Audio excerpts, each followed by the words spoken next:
On passe entre les deux troncs et derrière les deux troncs, je reprends. Ok. Sur le Road Trip Sénégal, les participants entament leur 3e jour de compétition. On trace aujourd'hui, ça va. Moi, sportif dans l'âme, faut que je gagne. On gratte chaque pas. Les méthodes de navigation sont donc désormais parfaitement familières à nos aventurières. Isabelle qui a le tripi sur les 3, c'est elle qui marche le plus droit. Et en fonction de ça, on la dirige. On s'améliore de jour en jour les filles.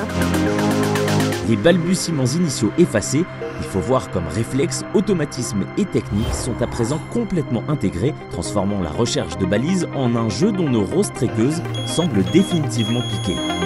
Là, c'est que du bonheur. Tous les matins, maintenant, je vais mettre ça comme réveil.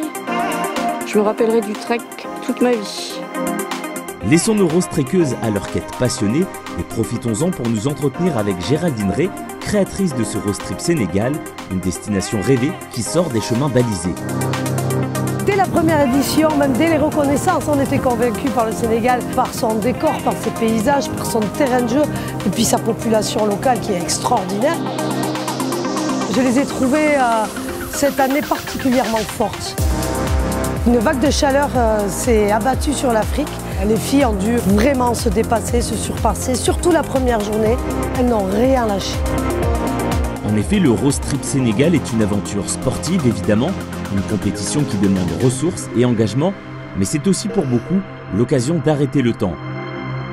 C'est la méditation. Ça nous donne l'opportunité d'avoir fait ce voyage-là qui va être resté à jamais dans nos mémoires. On profite du moment présent, on pense à rien, se ressourcer. Il y a de quoi. S'offrir une pause, un répit, profiter du silence et de l'immense, de ces décors à couper le souffle, peut-être justement pour pouvoir le reprendre. Et enfin, aller au bout de ce défi qu'elles se sont promis.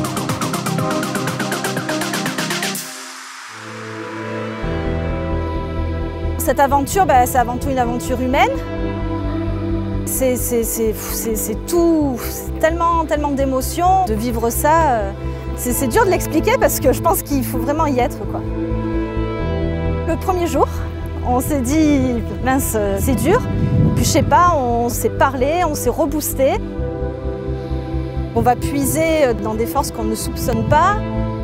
C'est dans les jambes, mais surtout dans la tête. Chaque fois qu'on trouve une balise, on se dit putain, mais comment on fait quoi? Quand on voit l'étendue, on l'a trouvée. C'est top. Je pense que ça va me changer. Ouais. Je pensais pas un jour pouvoir faire ce que je suis en train de réaliser. Et je me dis que waouh quoi. Et puis on s'est portés mutuellement. Donc ça c'est vraiment notre victoire et on va franchir la ligne d'arrivée toutes les 3. Et ça va être beaucoup d'émotions. Allez les filles, encore quelques mètres et enfin le passage sous l'arche qui signe la fin de la compétition. Des pas, il y en a eu des milliers, mais ceux-là ont de particulier qu'ils sont les derniers. Une ultime foulée pour clôturer l'histoire et une enjambée plus tard, ce sera fini, le passage sous l'arche d'une aventure accomplie.